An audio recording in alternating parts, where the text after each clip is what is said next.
WWE Evolution 2025. It is finally here after 7 long years. In today's video, I'm going to go through my predictions for the card and also which match I think should open the show and close the show. Don't worry, folks, I have a lot of criticism when it comes to the build of this card. Everyone's been talking about it for the last 2 weeks, and best believe if I do a better job of building this card in this video than the actual company, World Wrestling Entertainment, I'm gonna need you guys to run me my check. If you love professional wrestling and you like badass women like me, then you should subscribe to the channel and hit the bell notification so you never miss a video. So let's get into this Evolution card. We're gonna open up the show with Trish Stratus versus Tiffany Stratton for the WWE Women's Championship. Let's start the night off with a good old nostalgia pop with Trish Stratus and that little Kim laugh in the beginning.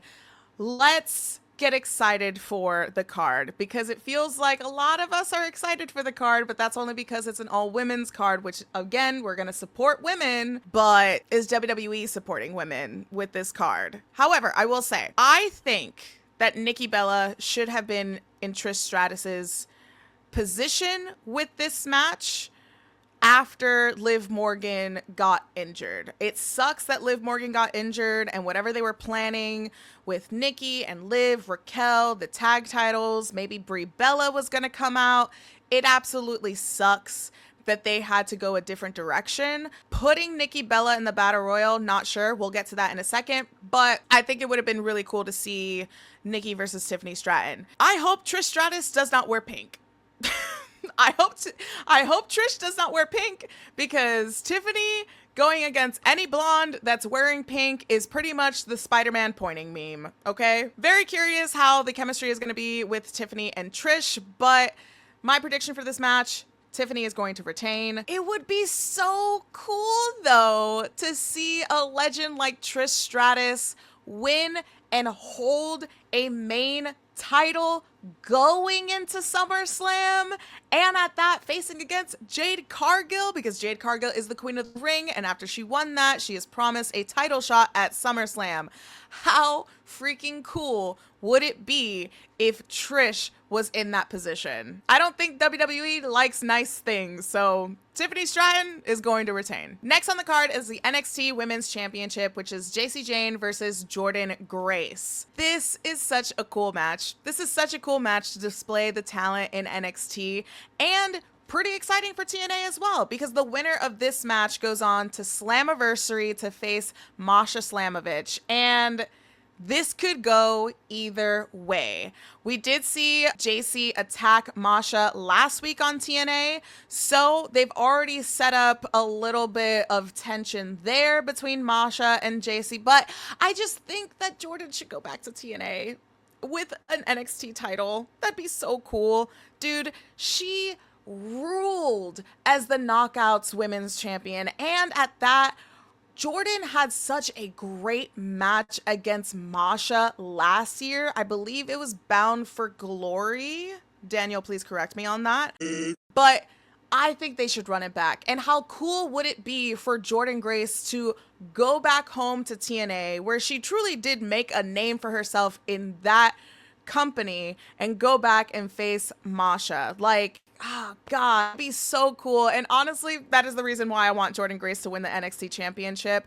I think that she should. It's about time, right? Because ever since Jordynne Grace appeared at the Royal Rumble, I think everyone's been like, shoot her up to the main roster, put her up on the main roster. I think this is a really great match to highlight the NXT women straight out the gate. I know that we are going to get more NXT women throughout the night in the tag match and the Battle Royal, but if we want to position who is going to be the official face of the women's division, I don't know, babes. It's Jordynne Grace, and I think she's going to take the gold for this one. Next, we have Naomi, our Money in the Bank winner, versus Jade Cargill, our Queen of the Ring, in a no-holds-barred match. This match has the potential to be match of the night.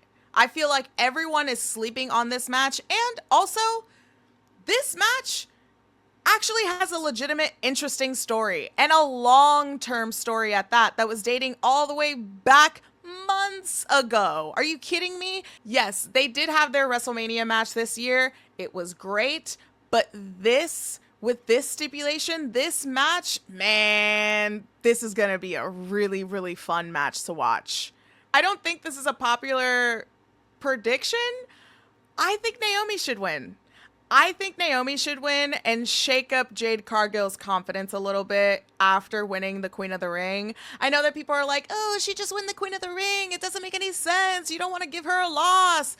BS, dude. I just think that's such BS. Like, I think we should play more within character depth within wrestling rather than wins and losses. How does like a loss from a match affect a character going into possibly their biggest match, which is SummerSlam, and build up throughout the entire like few weeks that we have left until SummerSlam, Jade Cargill's confidence, because I feel like you could actually have her relate a little bit more to the audience being shaken up, right? She won the Queen of the Ring tournament. She's been in the company for a good amount of time and is showing a lot of growth.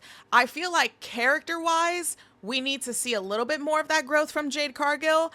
I don't think a win would do it. I don't know. Does that sound crazy? Maybe. Naomi is in her supervillain era right now. And I think if Naomi wins, it'd be so cool to keep the momentum going with Naomi being this like annoying mosquito in Jade Cargill's vicinity, you know? And also, Naomi is a huge threat going into SummerSlam, not only with whoever wins the WWE Women's Championship, but also the World Championship. She's a huge threat. Why not have her win this match? Also, shout out to that Money in the Bank briefcase being on the WWE shop, because that light up SmackDown title that Naomi had should have been in the WWE shop. I'm glad that something that's customized within her character now is available for purchase. And I just think it's probably the coolest looking Money in the Bank briefcase that we've seen in a really long time. But I love Jade Cargill. She already has such a great future within this business. I mean, look at her. She looks like a superhero, but I think this is Naomi's match to win. And listen, for the love of God, I do not want to hear "we want table chants." If I hear it during this match, I will have so much female rage. As if I don't already with the build of this card, Triple H. But you better have Naomi win, or else I'll fight you. I will go to Gorilla and take your tiny ass glasses and I will rip them. Next card is the Battle Royal. I'm gonna predict some entrants. I think overall, the obvious is kind of smelling like Nikki Bella might win this Battle Royal. Although Stephanie McCure might go a little crazy if she wins it. That might be pretty cool. But this is, I think, where the criticism lies very heavy with the Evolution card, with this Battle Royal. Because why is it that there are fans tweeting out to the legends like Michelle McCool, Kelly, they're tweeting them out like, hey, pick up the phone. Is anyone ringing you for Evolution card? And all of them is like, no one's hit me up. No one's hit me up. No one said anything. So Michelle McCool, Kelly, put them in the Battle Royal. Unless they're bamboozling us and we're getting them, I want to see Michelle McCool's crusty ass Uggs wrestling in that ring, okay? I want to see it so bad. I think that they should do this Rumble style. Just, I don't know how many people they are really going to have for this Battle Royal. Maybe it's already announced and I totally missed it. But I think they should do this Rumble style, like Royal Rumble, play the theme songs, even if it's Def Rebel, whatever. Hate the Def Rebel theme songs. Dude, let's get Gail Kim. Let's get Gail Kim in the... listen, let's get Gail Kim and Mickie James. What are they doing? I'll call them myself. Hello? Beautiful ladies? Hello? I'm calling you. You're entering the Battle Royal. Don't listen to Triple H. Listen to me. Okay? You guys are going to be in the Battle Royal. Also, the Iconics. I would love the Iconics to appear in the Battle Royal, especially if you think about it, the way that they set up the Battle Royal at Evolution the first time in 2018 when the Iconics came out and they were on the mic and they were just roasting everybody. I need that. I need that, please, and thank you. Zarya, Paige would be a pretty cool get, especially if they're doing it Royal Rumble style, and then you hear that Paige theme song. The pop would go nuts. The pop would go nuts. But you know what would go even crazier? You guys know what I'm gonna say. Break out the knee-high Converse, babes. AJ Lee, please pull up. AJ Lee, please pull up to the Battle Royal. Please pull up. God, that'd be so cool. Especially, dude, I'm sorry. Let me paint the picture for you, right? All of the women are down. They're like, oh my God, I gotta recover from getting beat up, blah, blah, blah. And then it's Nikki Bella. Nikki Bella just finished like 2 eliminations. And it's like, okay, who's next? You go 5, 4, 3, 2, 1. And then it's AJ Lee's music and it hits. Pop is going freaking nuts. Nikki Bella is like looking out and it's like, oh my God, I can't believe she's back, blah, blah, blah. And then AJ Lee comes in, she enters the ring, and then she just has the stare down with Nikki Bella, and I am losing my goddamn mind. Oh God, that'd be so cool. That'd be so cool, especially with the history that Nikki Bella and AJ Lee has. Oh my God, actually run that match. Give me that match. WrestleMania? I'm getting so excited. I'm getting so excited because I'm doing so much of a better job than WWE. Yeah, that's my predictions. Delusional predictions, maybe, but it's getting me really excited and I want to see that for the Battle Royal. But winner, probably Nikki Bella. If AJ Lee comes out, we're all winners, babes. We're all winners. And CM Punk, I'm sorry. I know you can't fight. Your wife is hot.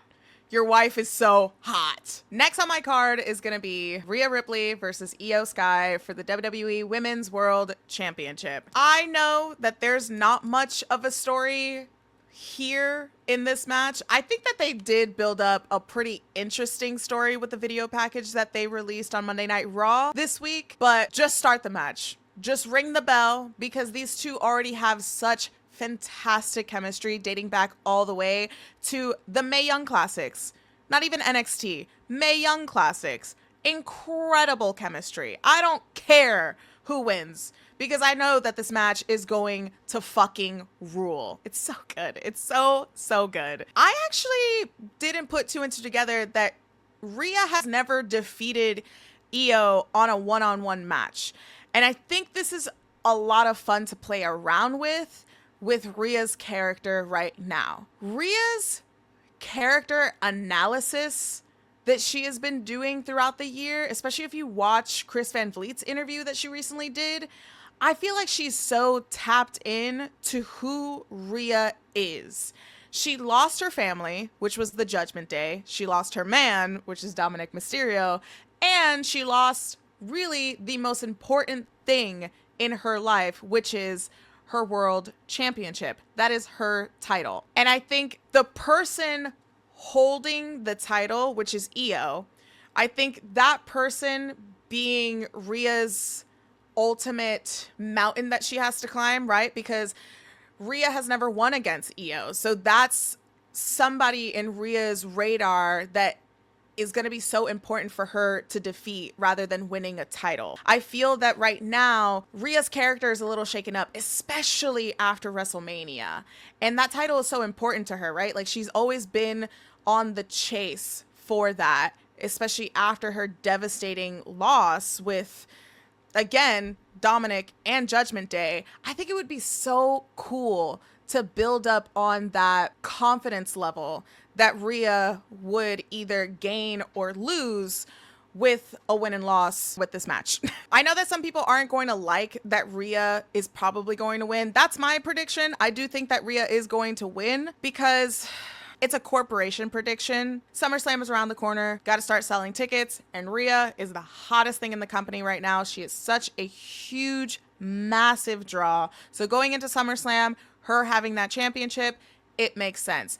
I would love if Io held that championship. I would love if she retained it just so they can just make up for the BS that they've been delivering her ever since she won that title at WrestleMania, or retained that title at WrestleMania rather. But I think that Rhea is going to win, but make it worth our while as the audience member. Like, I think you should have Rhea win, but in the presentation leading up to SummerSlam, connect it with her character development. Connect it with her character development. Connect it with her character analysis that Rhea, the person, not the character, is already doing behind the scenes. This could be a massive opportunity to make up for such a devastating disappointment of not building a better story for Io and Rhea.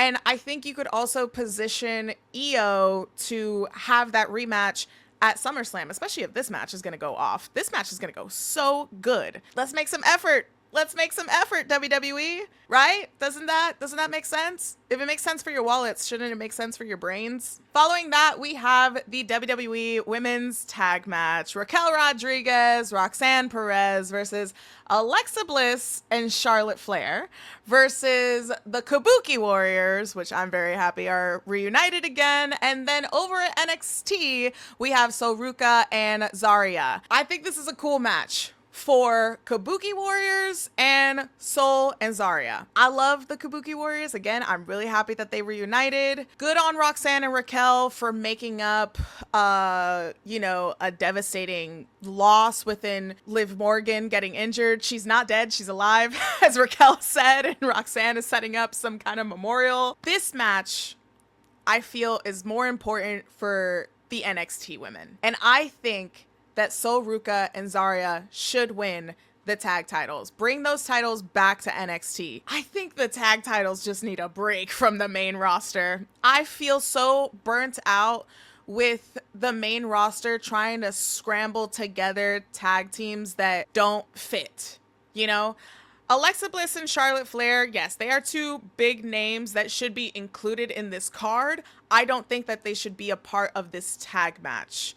There are people that are backstage trying to form something, right? Like Maxine and Natalya are a tag team now. Why aren't they in this match? That doesn't make any sense to me. Why aren't they in this match? I mean, we have a Raw tag team now, which is the Kabuki Warriors, but Alexa and Charlotte aren't a legitimate team. I feel like we should highlight that more if we have a tag match. I don't know what the hell WWE's deal is with tag teams. It's like, why even have titles or divisions if you're not going to book it right or just neglect it overall? But I think that if we bring those titles to NXT, we can freshen up and polish a little bit more of the legacy with the tag titles. Also, it doesn't make any sense to me why the Iconics are not a part of this match. Doesn't make any sense to me at all. This is gonna be a good match. There's great talent on the card. And listen, the Kabuki Warriors, I'm happy to see them back again. I first had them winning this match, but then I was like, it's gonna be the same thing all over again when they did have these titles. The Kabuki Warriors are great together. I love Asuka. I love Kairi. And I'm really happy that they are back together, but when they did have the titles, there was nothing for them. And I think whoever wins the titles on the main roster is kind of wasting their time with this. And it's not their fault. It's not anybody's fault except for the people that are in charge. It's the people that are in charge that are booking this show that it's their fault. But the women are going to do great. This is going to be a fun match, but my winners is going to be Ruka and Zarya. Bring it back to NXT, babes. And now for the main event. We have, for the Intercontinental Championship, Becky Lynch versus Bayley versus Lyra Valkyria. This should main event the show because this actually has a good story. A good segment happened on Monday Night Raw. It really set up Bayley and Lyra. I think Bayley's gonna win. I think Bayley is gonna win, and I think she should hold that title for a minute. If Bayley wins and Becky goes away again, I know that Becky just booked a pilot for FX, so she's gonna be busy for a little while. If they set this up where Bayley is facing off against Lyra, sure, I'd like to see it. But Lyra's in a pretty cool position within her career right now to have a pretty exciting match against two veterans within the roster right now. And they're really I think Becky and Bayley are doing a really good job sparking more of a spotlight on Lyra with the work that they're all doing together. This should main event it. I think this should main event it. I think it'd be really cool to see the image of Bayley holding that title up, especially if you remember back at the Royal Rumble. My earring fell. That felt misogynistic. But when Bayley won the Royal Rumble last year and she pointed to the WrestleMania sign and the entire crowd pointed with her, she's a massive fan favorite. And since you guys, WWE, you haven't been very satisfying with the build at Evolution, maybe just give the fans a win. Have a fan favorite like Bayley win. You put more into her legacy of being a Grand Slam winner, trying to get more titles, and also, listen, make up for the fuckery that you pulled with Bayley at WrestleMania, okay? Make up for that. But yeah, my prediction for this main event is going to be the Intercontinental Championship, and I think Bayley is absolutely going to win. I think Becky's going to go away for a little while, go do your thing, film some stuff, and Bayley and Lyra can have a really good program continuing in the IC title scene. And Lyra is just a badass, dude. It's pretty cool to see how far she's grown since winning the NXT Championship against Becky. So pretty cool to see her now in this position. Love to see it. Really quick, I am filming this before I fly out to Texas, so before SmackDown. I'm curious to know what they're going to do with the United States title into Evolution, going into Evolution with Julia. Who do you guys think would probably face Julia? Would it be Selena Vega again? I would love if it was Chelsea Green going back after that title, but I'm hoping that Julia is a part of this Evolution card. We shall see. But guys, let me know, what are your predictions for Evolution? What are you most excited to see? And how are you feeling about the build for this card heading into the weekend? I'm very curious how you guys feel about it. I've seen how you guys feel about it on Twitter, but let me know in the comments below. All right, that's it, folks. I will see you for the next video. Goodbye and enjoy Evolution. Let's go, women. Women in STEM. Women in STEM.